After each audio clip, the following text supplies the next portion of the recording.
Hey, this is Bix Weir, roadrunner.com. We are at part two of my conversation with Will Lehr of Perpetual Assets. Part one talked about, I love when you said the year of COVID. The ground, year zero, year of COVID, absolutely, the world is changing.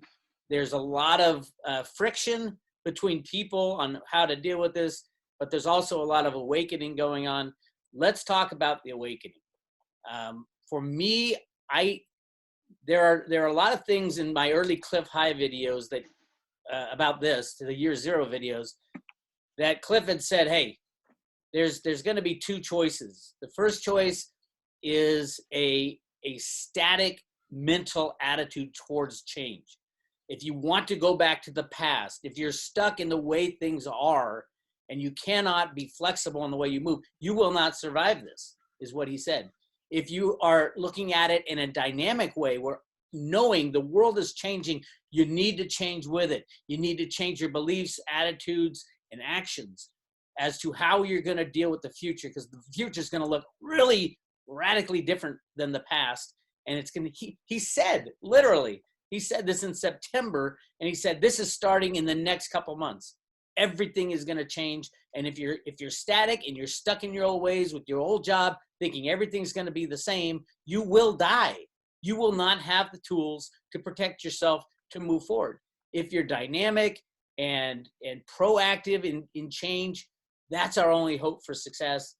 And he, in my opinion right now, on a economic side, on a political side, on a spiritual side, all of that is true in what we're experiencing right now. And it's going to become more true as we have more earth changes. Just why not throw a couple earthquakes and a couple droughts and famine and all that into the mix, because you're going to have to deal with all this stuff. And unless you have the ability to actively change on the go, you're not going to survive it. If you're hoping for the past to return, or you're hoping for your government to save you, you will not survive. You cannot do that. That's my take. Will, what's your take on kind of the changes that are going on, both on the ground and spiritually? I mean, clearly there's some spiritual change going on as well. Big time. Yeah. I've been going through sort of this undulation over the past few months of like, I'll come to this awareness and this realization that this is a way bigger thing taking place, and that I'm just here to experience it. Before you go on, I would like to say one thing for people who don't know Will. Will is the kind of person, as vibrations change around the world, it affects him physically. And I've known that about you all the time. And when you said, oh, my back is just, I mean, I've never heard you in more pain when you're describing your back. And it's right when all this change was going on. April 8th, man. April 8th, which that was the day, or April 9th, that I texted you and I texted a few friends, and I was like, I think I've just experienced some type of a spiritual download. I don't know, man. It was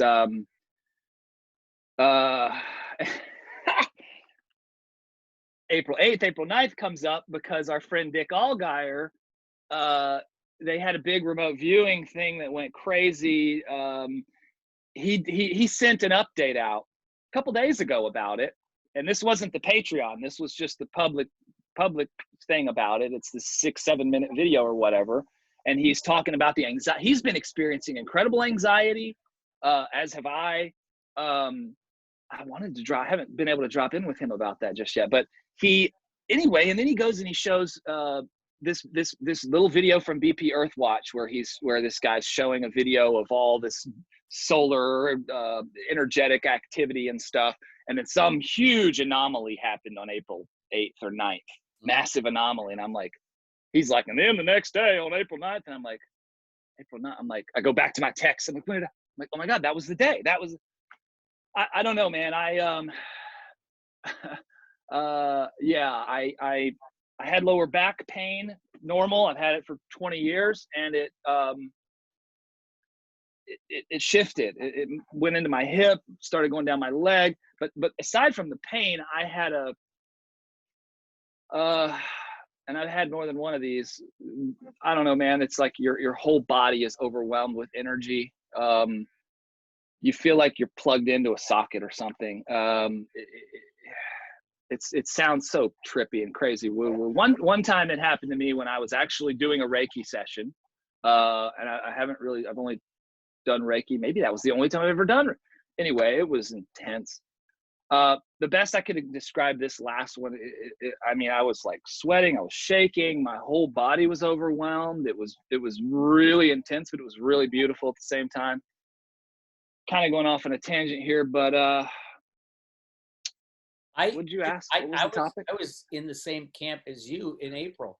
I was literally being woken up in the middle of the night, and to me, it felt like bad energy, bad juju, and it came out in my videos. I'm getting in fights with everybody, with Dick, with Snippy. Everything was just really crazy for me. And I look back at those old videos, I'm like, holy crap! That was April.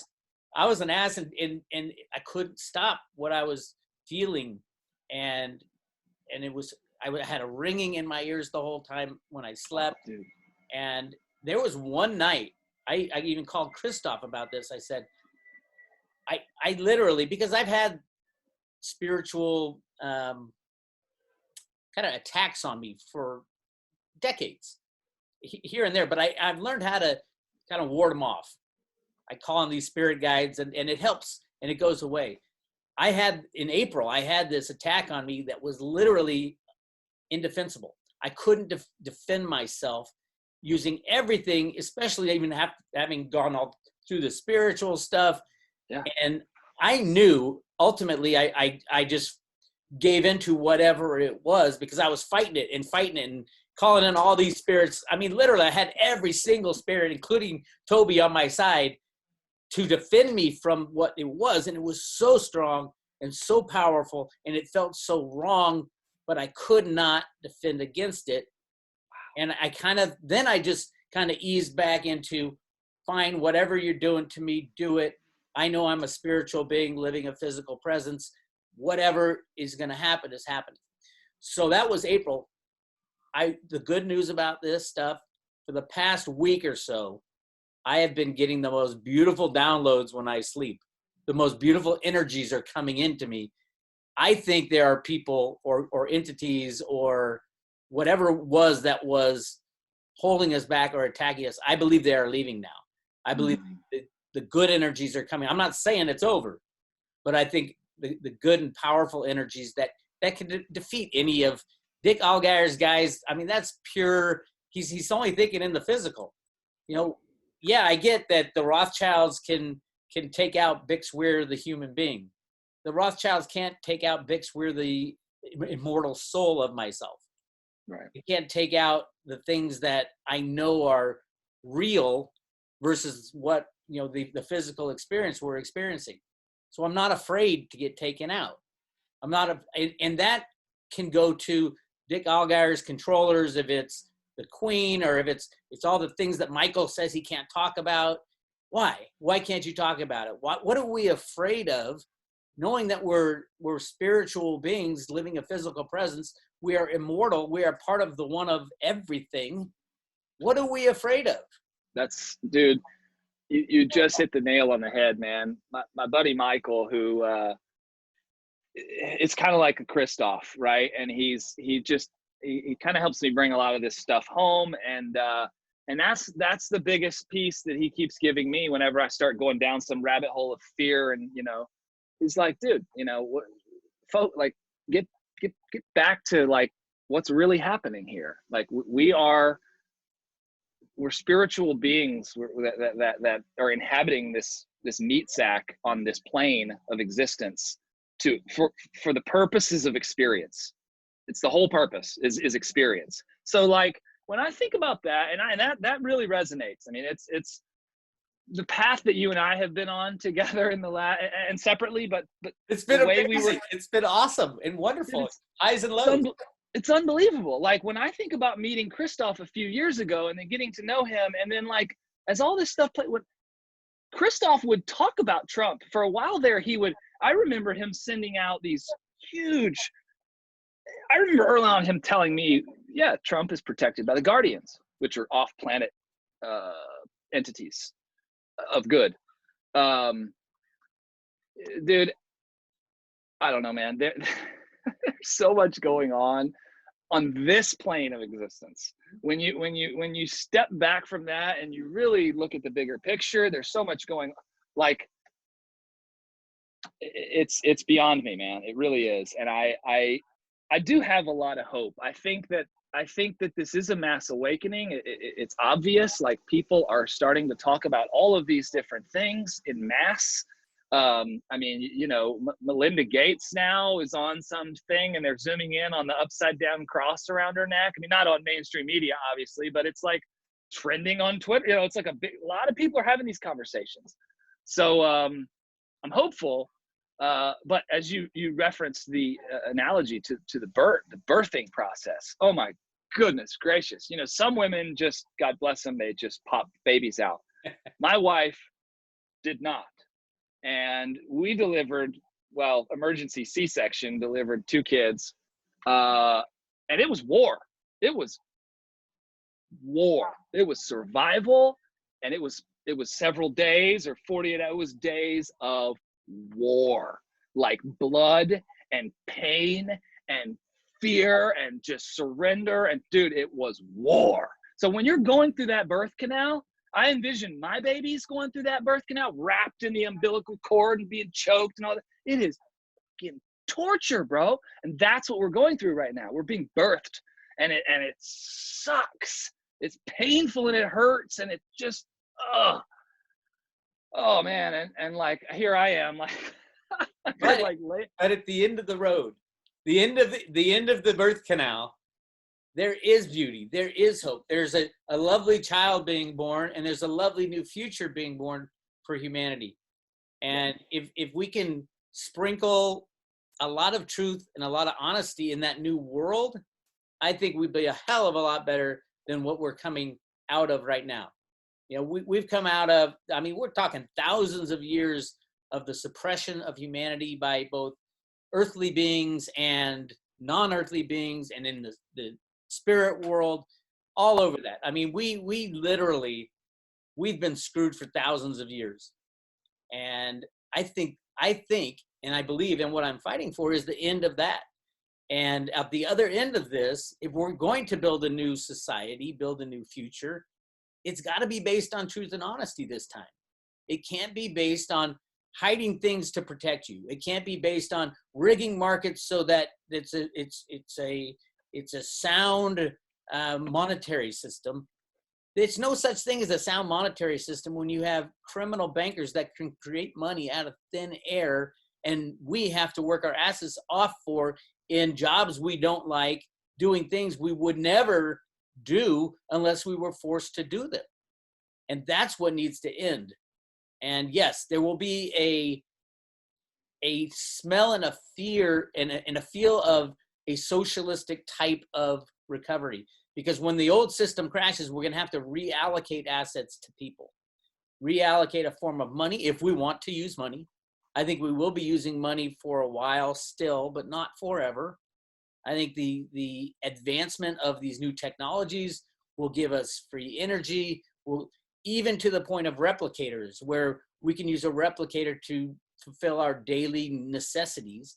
When you have something like a replicator that can create the molecules, put them in the right formation to create a cheeseburger, a jacket, whatever you need, and they create it all out of energy. I'm not saying this is happening tomorrow, but this technology does exist elsewhere in the universe. And from what I understand, and I have never seen a replicator, mind you, I've seen a 3D computer print out a house.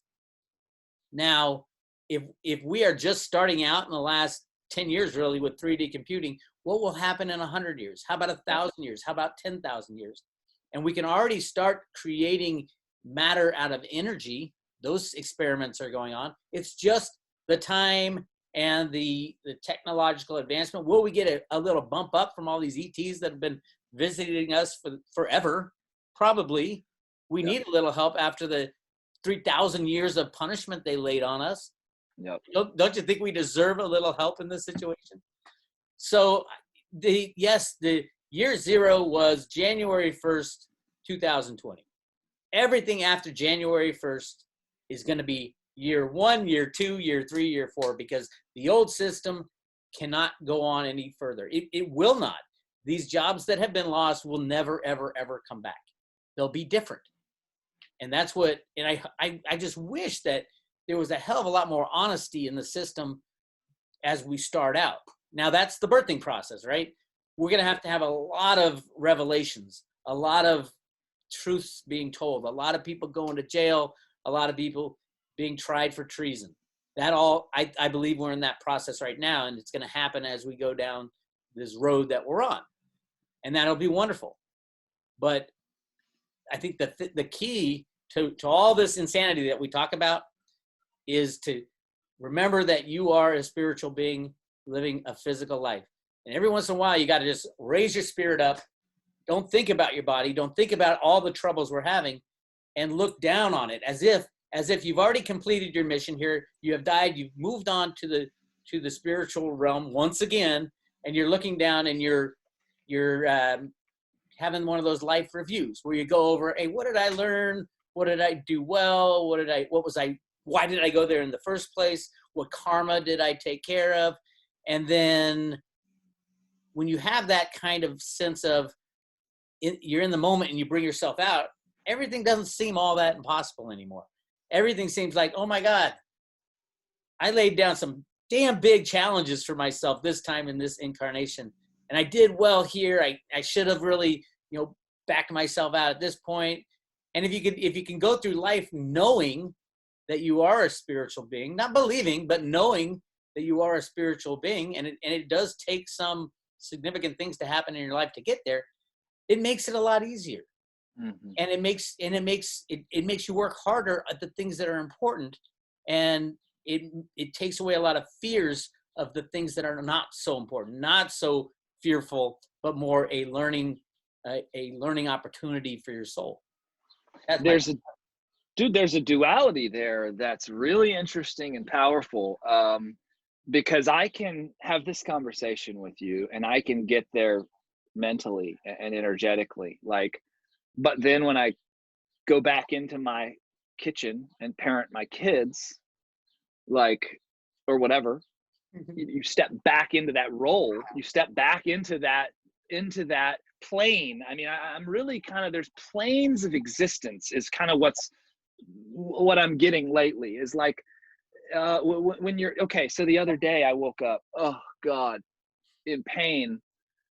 I'll spare you the details, but I was trying to I didn't have to take the pain pills through the night. Thank God I could sleep through the night, but I would wake up, and before I could do a couple of things and take the pills, the pain was unbelievable. I mean, it would drop. If it went on too long, you would break down and have hallucinations. I mean, when this happened to me 3 years ago, I went to the ER 5 friggin' times, hallucinated twice just for pain, stone cold sober, ran out of pills or whatever, and the pain was so severe. Anyway, I had this moment the other morning, in this, and I'm talking about pain that's so bad that you it's hard to not make noise. You're moaning. You're it is, dude, it's unreal. So I'm in bed with my wife, and I had this experience that was so powerful. This pain that was so raw and so primal, and so, dude, it was. And I was able to because I hadn't taken, I had some clarity. I had clarity at this point. So I had some clarity in this intense moment of pain, and it was I had this moment of gratitude. I looked over my wife and I was like, this is hell. This is what hell is. This is torture. This is hell. And then I had this realization. Now, let's get this clear. It wasn't that your wife was sleeping next to you that it was hell. It was the pain. No, my wife had nothing to do with it. Thankfully, she got that, Erica. It wasn't you. It wasn't you, babe. And I had this realization in that moment that what I'm experiencing right now is fleeting. This is not my forever.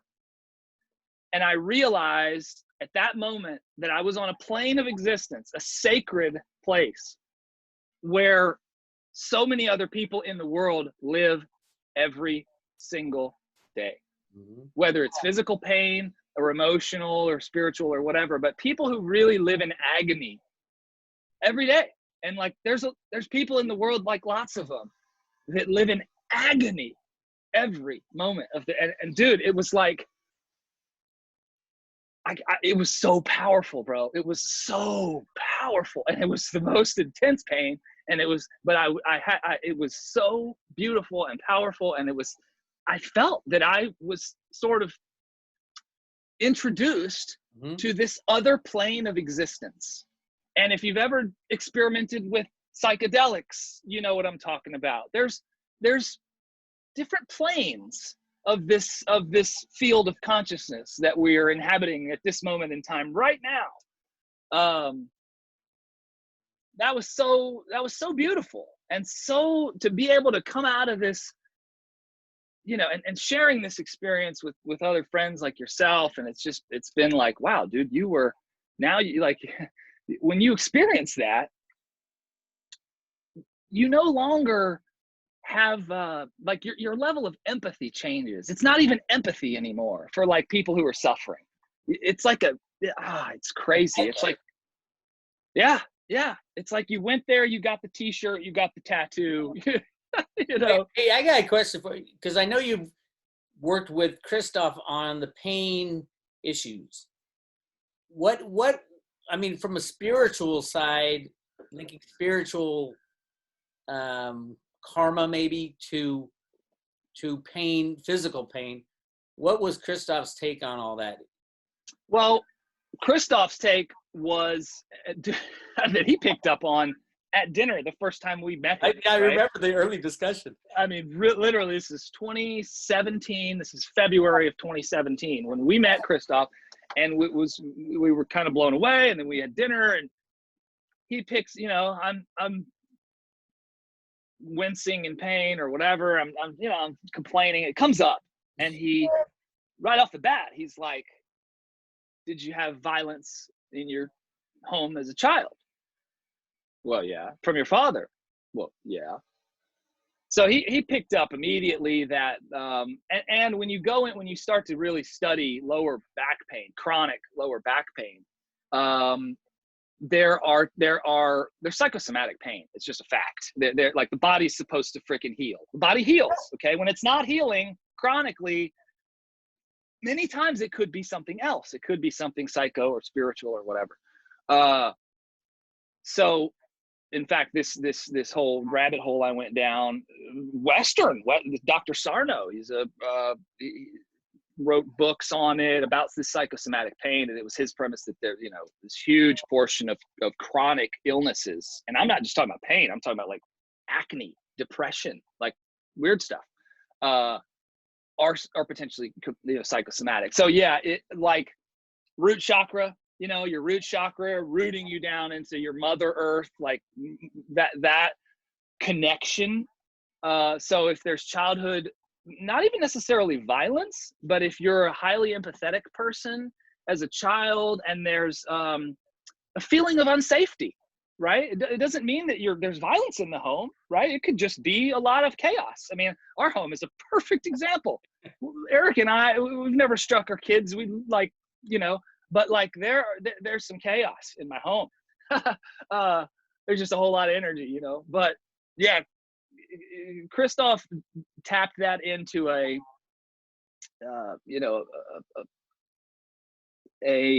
trauma relating from not being properly connected to mother specifically. And I did a ton of work with him. I would say that I got to the point where I was healed, but I still had pain, you know, that would sneak up here and there, you know.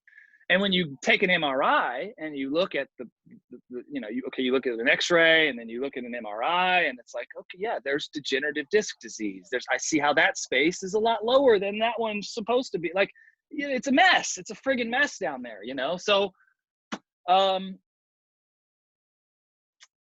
I don't know, man, but this most recent experience, like, so 3 years ago, it went out and it was even worse than this past experience.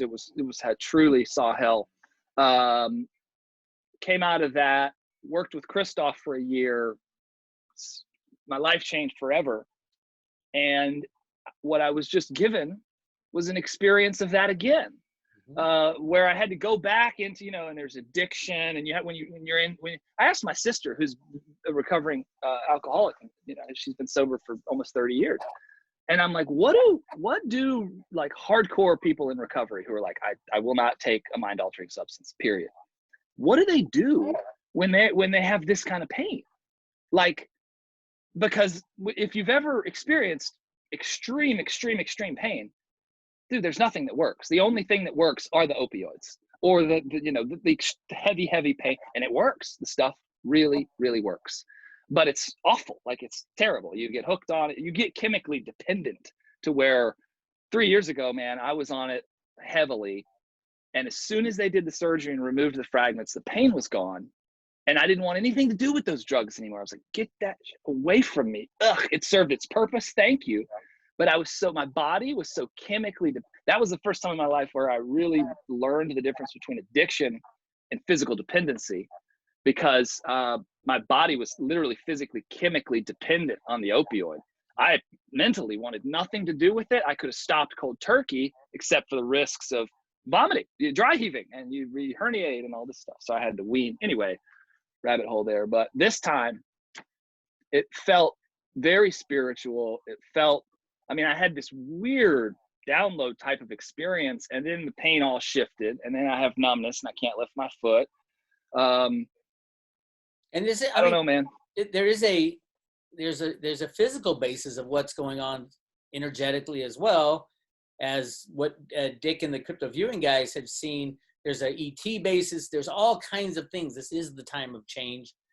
We're going through a different part of the Milky Way. It's more dense. We're going to get different vibrations. Some call it ascension, where some people will ascend and some people won't. Some people will survive this transition and some people won't.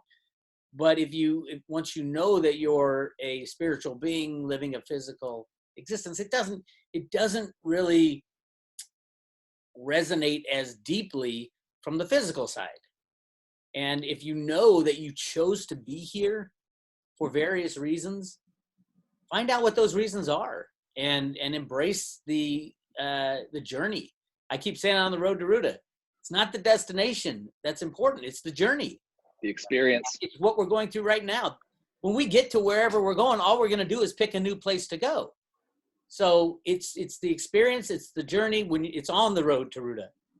And when you can take that type of a lesson and apply it into your life, and that's what I've been trying to do with this back relapse. At first I was like depressed, and I was like, oh my God, I thought I was fixed, and now I'm 39, dude. I turned 40 in 2 weeks, and I've already had one back surgery, and now I'm looking like I'm gonna get I've got 40 more years, 50 more years of this. What? Like, you get depressed. Wait till you're 55. Everything. Oh God. I know. My buddies who are like in their mid 40s, like, oh, you got no idea. I'm like, no, dude. If this gets worse, I thought, oh my God. But so I got through the crap, and I'm like, oh, this is an experience. There's something I am to learn from this. You chose. This is just an experience. I chose it. I'm a spiritual being inhabiting this meat sack, and the meat sack is broken. Like, the meat sack is not perfect. Why would you choose anything but a perfect meat sack? This meat sack is not perfect. This is an awesome conversation. We will continue this, but we're going to move on to the final topic. So this is the end of part 2. Make sure you guys check out part 1. Really interesting. This is part 2 about spirituality, the fight between good and evil, the experience we're having right now. We're going to move on to something near and dear to everybody's heart, gold, silver, and cryptos as a means to restart your financial future after we go through this, humanity going through the birth canal of changing our systems. So you guys hang on. Look for part 3. It's coming soon. And this is Bix and Will. We'll get back at you real soon. I'll talk to you later.